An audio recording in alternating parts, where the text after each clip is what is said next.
As the All-Star break continues, let's sit back and evaluate our fantasy team and see where we can improve. Well, you can always improve by buying low on players who could get better in the second half. Here are 5 that I think you should take advantage of now. Let's start with an obvious second half surger, or at least a candidate to improve, because that's just what he does, he being Alex Bregman of the Astros. Bregman got off to a really rough start, has picked things up lately, but still feels a little underwhelming compared to, well, his past, his pretty impressive career, but also even just his recent numbers, not what you were hoping for out of this slugger. Overall, his numbers feel fine. He's hitting 256, 12 home runs, 47 RBIs. Again, not bad, but just a little underwhelming. And also, you look at the fact that his walk rate is the lowest since his rookie year. You know, his plate discipline, which is always renowned for being one of the best in the majors, hasn't been that great. But the reason is very clear and obvious. He's waiting for August because that's just his favorite month for whatever reason. In fact, it's kind of shocking how big a difference we've seen the last 2 seasons. His second half batting average has been 50 points higher than the first half, last 2 years in a row. And there's a very clear and obvious spike just when he gets to August. And then he actually dips down again when he gets to September. So there's just something about that month. But hey, it's almost August. You got a couple weeks left. Try to get ahead of the game here and get Bregman before he surges. And, well, I guess then maybe flip him before September. Like, I will say this for Bregman overall, even though his numbers, are fine, but you don't want fine. You want something better than that, especially if you're a championship contender, because numbers are actually not that bad, not that far off compared to what he's been the last couple of years. This is the Alex Bregman that we kind of know. That batting average is about the same as it's been each of the last 2 years. Look, he's on pace to at least clear 20 home runs. His RBIs last year got 90. That's really what carried him in terms of fantasy values, the runs and RBIs. Look, if he spikes in August, he actually might wind up close to 90 RBIs again. And the Astros have made clear they are buyers looking for a really good bat to help at first base, could improve in other areas. And this is also part of the reason why in August, the Astros, and Bregman in particular, do seem to surge. Now, a player who really needs a surge is Ha-Sung Kim. He's been bad in July, hitting only 206, and that batting average has been low all season long. But better times should be ahead. His expected batting average is 251, so we should see some positive regression. 251 is nothing to write home about, but that's pretty much what he's gotten you the first 2 seasons in the majors. In fact, that's exactly what his batting average was in 2022, his rookie year here, 251, and last year he hit 260. So batting average should go back to being average. But let's look at where the value lies and where I think better times are ahead. He's going to get you steals, and he's got a little bit of power. Yeah, while it feels like he's been disappointing based on that average, he's still got 10 home runs and 18 steals. I mean, that's worth something. And after the All-Star break, we could see that number pick up. Remember, last year it was the second half where he really took off and became such a valuable fantasy asset. Stole even more bases. But he could approach close to 40 steals and wind up being in the top 10 in the majors. And he's already on pace to have a career high in home runs. So there's a lot more value than we expect here. Again, his batting average doesn't need to be 300 for him to be super valuable in fantasy. The Padres, hard to really say what this team is going to do, but they're going to get Fernando Tatis back eventually. They could add another bat or two. Who knows? Manny Machado should get better. So I do think there's better times ahead for this offense. And you just figure there's got to be better times ahead for the Braves. I mean, talk about disappointment. After having a record-setting offense last year, it feels like every single one of their position players is disappointing.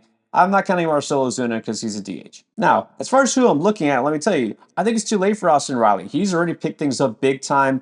Ozzy Albies, interesting, but I'm not sure how much better he'll get. You're still taking a risk there. Matt Olson, yeah, I'm not sure about that batting average. How about a guy who's not even out there right now? Might be the time to pull a deal on Michael Harris II. A lot of people forgot about Harris because we haven't heard anything about him. He's been on the shelf with a grade 2 hamstring strain, not just your light typical version, out a couple of weeks. Yeah, he's been out a little while, and he doesn't have an exact timetable to return. But digging a little deeper, found out that he's progressing nicely. He actually might return early August if things go well. So you're not looking too far off here. Again, this is why it's a buy low. You've got to get a deal on these guys before everyone else realizes they are coming back. You have some impatient fantasy owners, some guys who just want somebody out there. They don't want to stash and wait for injured players. If you can afford to do so, this is a player that's worth it. Also, the fact that Harris, like all of the other Braves, had a very disappointing first half, only hit 250, had 5 home runs, 8 steals. Nothing great here, but he's also a player who tends to do better as the season wears on. He can definitely hit better in terms of average. He's got that power and that speed. This is what I'm looking for right now. Somebody who can help me across the board in multiple categories.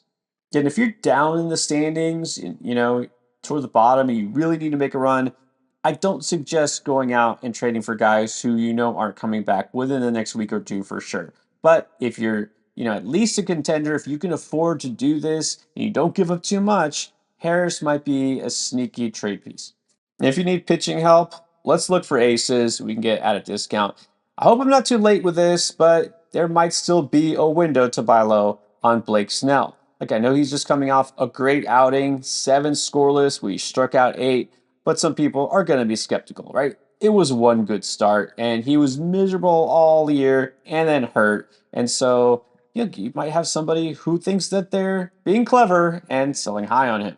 I don't think that's the case. In fact, I was team sell Snell early in the season. He was bad. He was hurt. I didn't see it happening. And then I dug into the numbers and realized this is what he does. I don't mean being bad and getting hurt. That's not all he does. But he tends to turn things around in the second half. And he did this exact same thing a couple years ago. Very similar injury. Came back and posted great second half numbers. Look, this situation is ideal for him. Being in San Francisco, that's a dream for a pitcher, the best park you can imagine, on a team that's still technically in contention. I mean, really, Snell should be fine if he's good physically. He seems like he's fine now. As far as injury, it's gone. I mean, 7 scoreless his last outing, and before that, he pitched 5 scoreless. I mean, if he can go that deep into games, he's racking up strikeouts as he does. He's missing bats. This is what we needed to see. Now he gets a week off, and so I'm all in on buying Snell while you can. And if we want to get deeper here, well, a guy who's definitely not going to be the ace of his staff. In fact, Bryan Woo is the number 5 out of 5 starters in Seattle. But even then, I would gladly take him over a bunch of other pitchers in the league because when he is healthy, he's really good. So here's the issue. He hasn't been healthy hardly at all this season. But when he was, man, he was pitching really well, and those ratios show it. This year, the time he has pitched, he has a 2.45 ERA, 0.98 whip. Again, this is also a good situation.